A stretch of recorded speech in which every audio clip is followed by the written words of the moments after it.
Kisah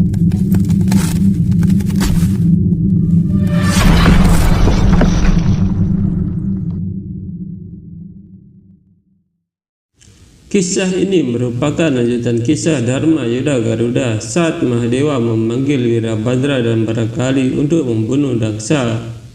Mereka muncul di tempat ritual Daksa dan membuat semua yang hadir ketakutan.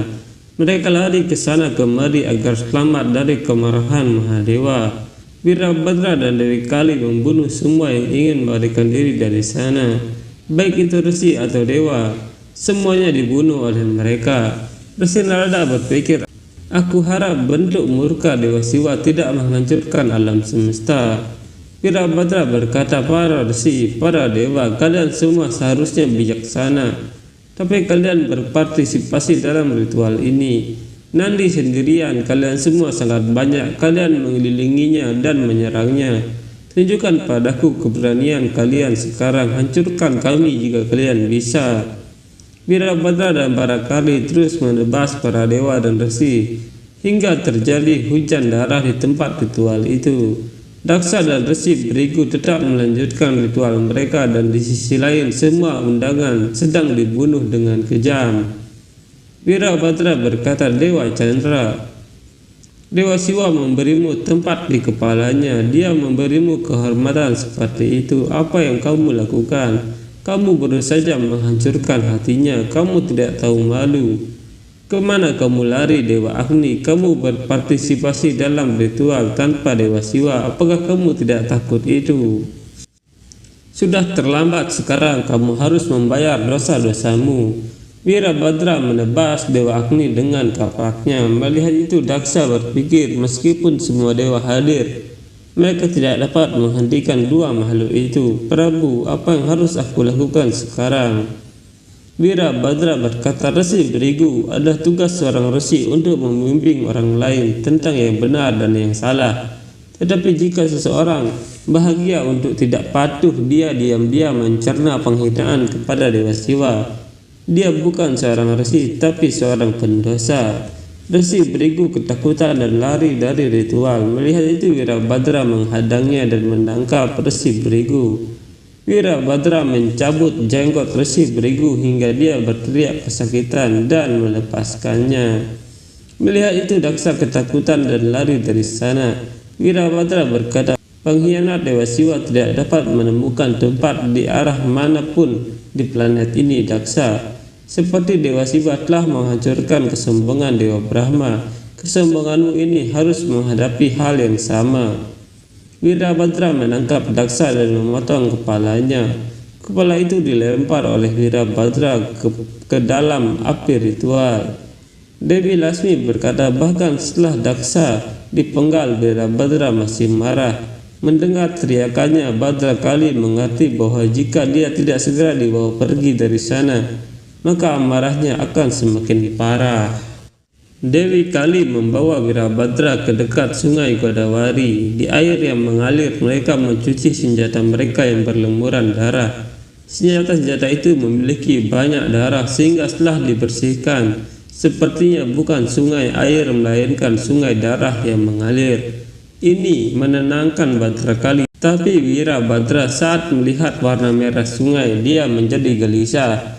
Dewi Kali berpikir, jika Wirabhadra tidak segera tenang, maka amarahnya akan menghancurkan dunia. Wirabhadra melihat Dewi Kali dan berpikir, bagaimana Dewi Bhadrakali bisa tenang begitu cepat. Melihat ketenangannya, aku merasa tenang. Sri Wisnu berkata, inilah kebenaran alam semesta. Hanya energi wanita yang bisa melakukan itu. Ketika seorang pria melihatnya tenang, semua kemarahan dan murkanya terlupakan. Ketika seorang pria pulang ke rumah setelah menyelesaikan pekerjaannya dan istrinya menyambutnya dengan senyuman, jiwanya terasa tenang. Jika seorang wanita berbahagia, maka di taman kehidupan tercium aroma keharuman kebahagiaan. Dewi Lasmi berkata, menghormati Wirabhadra dan Barakali, Dewa Brahma sampai di sana. Dia membuat mereka menikah. Wirabhadra berkata, maukah kamu menikah denganku, Dewi? Dewi Bhadrakali setuju dan mereka berdua menikah di hadapan Dewa Brahma. Wirabhadra berkata, di tepi sungai Godavari tempat ini Draksaramam, di mana cinta kita bersemi, akan dibangun sebuah kuil untukku. Setiap orang yang belum menikah yang mengunjungiku akan terpenuhi semua keinginannya. Mereka juga akan segera menikah.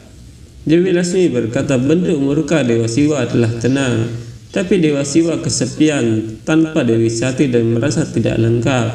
Dia tidak bisa mengatasi penderitaannya atau mengungkapkannya. Keheningan di Kailas terasa kacau di luar imajinasi siapapun. Para dewa kemudian pergi ke Kailas untuk bertemu Mahadewa. Sri Wisnu berkata, maafkan aku Prabu, aku tidak bisa melindunginya. Mahadewa berkata, kamu harus selalu mendukung makhluk yang baik. Ketika Dewi Saraswati mulai mendukung orang jahat dan menunjukkan kebaikan kepada mereka, maka itu tidak baik untuk ciptaan ini. Itu layak jika hidungmu dipotong. Dewi Saraswati berkata, maafkan aku Prabu, maafkan aku. Dewa Chandra berkata, kamu memberiku tempat di kepalamu, dan aku diam saja saat Dewi Sati dihina. Keheninganku adalah dosaku Prabu, maafkan aku. Mahadewa berkata, ketika Tuhan memberikan tempat yang tinggi kepada manusia, maka orang tersebut harus menghormati kedudukan dan Tuhan yang menganugerahinya. Terlepas dari kehormatan seperti itu, ketika seseorang berperilaku tidak sopan, kejatuhan mereka sudah ditakdirkan Dewa Chandra. Dewa Chandra berkata, aku telah membuat kesalahan Prabu. Aku memintamu untuk bersikap baik, maafkan aku Prabu. Dewa Brahma berkata, Mahadewa, semua dewa telah menyadari kesalahan mereka. Mereka malu dan meminta maaf. Mereka mengharapkan belas kasihanmu. Para dewa berkata, maafkan kami Prabu. Mahadewa menyembuhkan luka para dewa dengan kekuatannya. Dan Dewa Indra berkata, kamu telah berbelas kasih Prabu. Kamu adalah lambang kebaikan. Segala pujian bagimu. Narayan berkata, aku punya permintaan lain. Karena kematian Daksa, ritual itu terhenti. Mohon berbaik hati pada ciptaan ini dan hidupkan kembali Daksa agar ritual dapat diselesaikan Prabu. Nandi berkata, ketika aku melihat tubuh Dewi, aku merasakan rasa sakit yang luar biasa. Bagaimana perasaan Prabu Mahadewa jika melihatnya? Garuda berkata, tapi katakan padaku, setelah semua ini bagaimana mungkin Dewa Wisnu meminta Dewa Siwa untuk hal yang seperti ini? Istri Sastri berkata, ini seperti seseorang menusuk dada dan kemudian mendorongnya lebih keras. Sastri berkata, Tuhan kita sangat baik, dia penyayang, tapi bukan berarti dia tidak memiliki perasaan. Garuda berkata, Dewa Siwa belum pernah melihat Dewi Sati untuk terakhir kalinya. Dia tidak akan bisa menerima kenyataan bahwa orang yang paling dia cintai telah meninggalkannya selamanya. Memintanya untuk menghidupkan kembali para pembunuh itu, bagaimana ini adil? Dewi Lasmi berkata, inilah perbedaan antara manusia dan Dewa Siwa. Ketika sesuatu yang buruk terjadi pada kita, kita tidak bisa berpikir di luar diri kita sendiri. Tapi Mahadewa adalah sang ayah yang lebih tinggi, dan seorang ayah mungkin mengalami kesedihan yang tak tertahankan. Tetapi pertama-tama dia memikirkan kebaikan anak-anaknya. Mahadewa melakukan hal yang sama.